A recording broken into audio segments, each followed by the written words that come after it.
बच्चों कैसे हैं आप सभी। मुझे आशा है कि आप सभी स्वस्थ होंगे और रोज योग भी कर रहे होंगे। हाँ पता है आप सभी को एक और कहानी देखनी है, तो ठीक है, आज की कहानी में हम देखेंगे कि कैसे योग यूनाइटेड नेशंस के गोल नंबर 10 रिड्यूस इनइक्वालिटीज को पूरा करने में मदद करेगा। तो चलिए कहानी शुरू करते हैं। एक दिन राहुल स्कूल से लौटकर अपनी माँ से पूछता है, माँ, ये जात क्या होती है? बेटा, इंसानों ने खुद को बड़े कुल और छोटे कुल में बांटा हुआ है, जिसे कास्ट यानी जात कहा जाता है।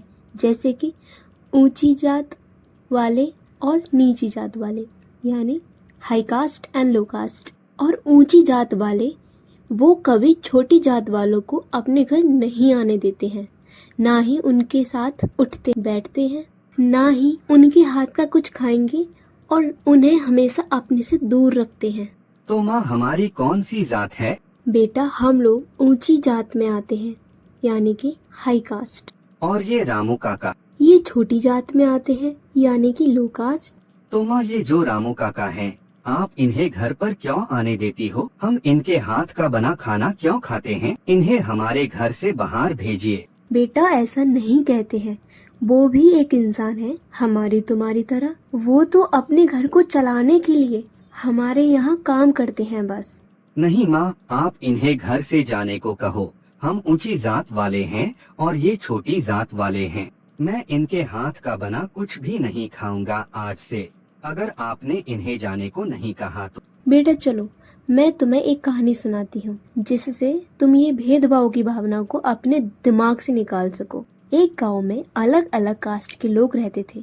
जो हाई कास्ट वाले लोग थे वो अपने घर पर कभी लो कास्ट वाले लोगों को नहीं आने देते थे। उसी गांव में एक रितिका नाम की लड़की रहती है जो हाई कास्ट से है। एक दिन लो कास्ट के रामू काका की तबीयत खराब हो जाती है और वो रास्ते में ही बैठ जाते हैं।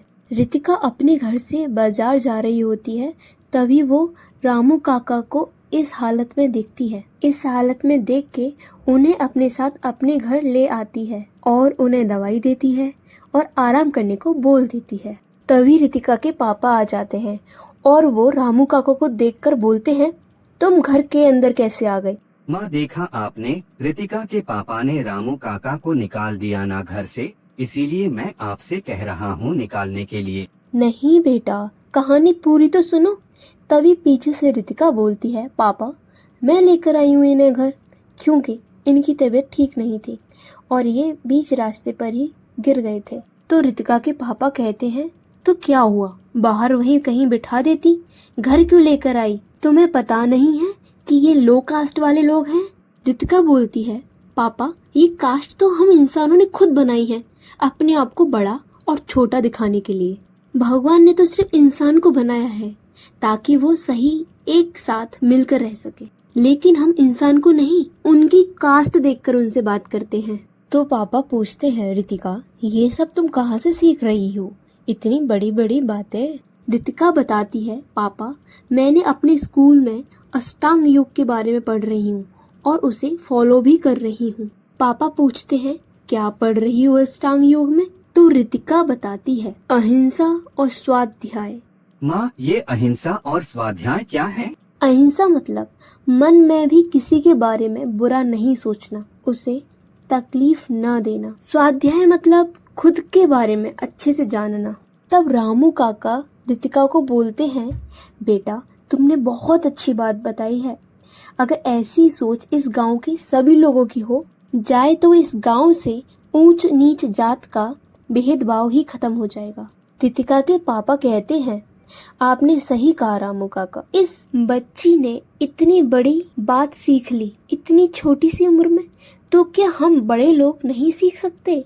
फिर रितिका के पापा रितिका से कहते हैं कि बेटा तुम हम सब गांव वालों को एक साथ इस अष्टांग योग के बारे में बताओ ताकि हम सब भी इसको सीख पाएं और इस जात पात के भेदभाव से दूर हो जाए। रितिका कहती है, ठीक है, कल से ही मैं सबको अष्टांग योग के बारे में बताऊंगी और सब मिलकर इस जातिवाद को खत्म करेंगे। माँ, रितिका योग क्लासेस शुरू करती है क्या फिर? हाँ बेटा, करती है। और धीरे धीरे उस गांव से जातिवाद खत्म हो जाता है। और तुम्हें पता है कि तुम उसी गांव में पैदा हुए हो जिसकी मैंने तुम्हें कहानी सुनाई है, और ये रामू काका अपने ही गांव में रहते हैं। सॉरी माँ, मैं समझ गया कि ये जातिवाद तो इंसानों ने खुद को ऊंचा बनाने के लिए बना रखा है।